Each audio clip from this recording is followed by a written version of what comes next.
আমি তাৰমানে কি DB ষ্টক মাৰ্কেট বুকিং বুলি যিটো আছে এটা সংস্থা বুলি কৈছিল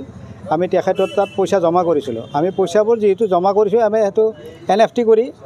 বেংকৰ থ্ৰুদি আমি পইচা জমা কৰিছিলোঁ আৰু তেখেতে আমাক তাতে এটা লাভাংশ দিছিল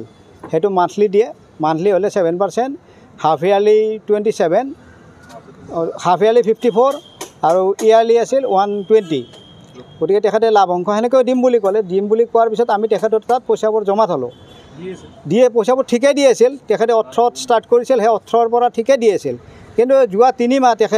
তেখেতৰ পইচাবোৰ আমাৰ একাউণ্টত সোমোৱা নাই একাউণ্ট নোসোমোৱাৰ পিছত আমি তেখেতৰ অফিচত গ'লোঁ অফিচত যোৱাত ক'লে যে আপোনালোক দিয়া হ'ব কিন্তু যোৱা সোমবাৰৰ পৰা তেখেতৰ অফিচ ষ্টাফো নাই অফিচত তালা মাৰা গতিকে তেখেতক নাপায় আমি এতিয়া ভাঙি পৰিছোঁ পইচাবোৰ আমি কেনেধৰণে পাম গতিকে এই পইচাবোৰ পোৱাৰ কাৰণে আজি আমি ৰঙিয়া থানাত এখন এজাহাৰ দাখিল কৰিছোঁ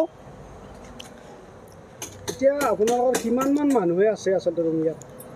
ৰঙিয়াত এতিয়াতো থাকা দি বহুত হাজাৰৰ ওপৰ মানুহ আছে কিন্তু ইয়াত হয়তো অহা নাই মুখলজ্জাৰ বা কিবাৰ পইচা হিচাপত যদি চোৱা হয় মানে কিমানমান কোটি থাকিব কিমান থাকিব ৰঙিয়াৰ বুলি যদি কয় আপুনি ৰঙিয়াত ধৰক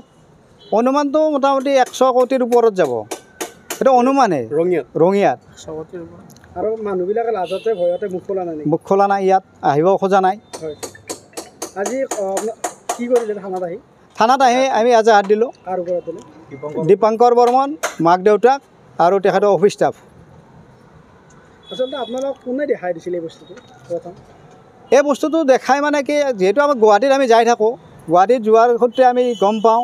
বা নলবাৰীতো তেখেতৰ অফিচ আছে নলবাৰীতো যাওঁতে অফিচটো পাওঁ কথাবোৰ পিছত জানিলোঁ জানাৰ কাৰণে আমি থৈছিলোঁ বিশ্বাসত কেনেকৈ ল'লে ইমান টকা থ'ব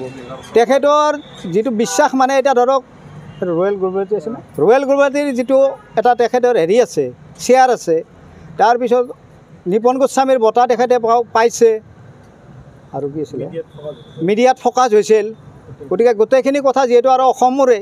সেইটো এটা আমি বিশ্বাসত লৈছিলোঁ সেইটো কোনো বহিৰাগত নাছিল অসমৰে আছিল মানুহে নিজৰ সোণা গহনা বিক্ৰী কৰি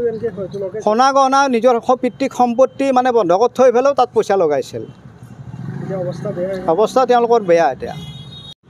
এতিয়া আমাৰ যিখিনি আমাৰ সাঁচতীয়া ধন আছে যিবিলাক মানুহে গোটেই ৰঙিয়া ৰাইজ বা যিমানখিনি অসম চৰকাৰৰ অসমৰ যিমানখিনি মানুহ আছে ইয়াত পইচা থোৱা যাতে গোটেইখিনি পইচা আমাক ৰিটাৰ্ণ কৰি দিয়ে আমাৰ অসম চৰকাৰৰ আৰু অসমৰ মুখ্যমন্ত্ৰী হেমন্ত বিশ্ব শৰ্মা ছাৰলৈকে অনুৰোধ যাতে আমাৰ যিখিনি উঠি ল'ৰা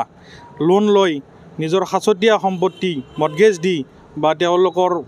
বা গহনা বস্তু বিক্ৰী কৰি বা কিবা মৰ্টগেজ থৈ পেলাই তেওঁলোকে তাত পইচা থৈছিল সেই পইচাখিনিৰ তেওঁ অলৰেডি ৰিটাৰ্ণ দি আছিল তাৰপৰা ষ্টপ কৰি দিলে ৰিটাৰ্ণ দিয়াৰ ফলত তাৰপৰা নাপালে এতিয়া EMR পালে মানুহখিনি কোনো ধৰণৰ তেওঁ হেৰি কৰিব পৰা নাই যাতে DGP ছাৰলৈ অনুৰোধ যাতে অসম চৰকাৰলৈ অনুৰোধ যাতে আমাক এই পইচাখিনি ৰিটাৰ্ণ পোৱাৰ ব্যৱস্থা যিটো মূলধন আমাক ৰিটাৰ্ণ দিয়াৰ ব্যৱস্থাটো কৰি দিয়ে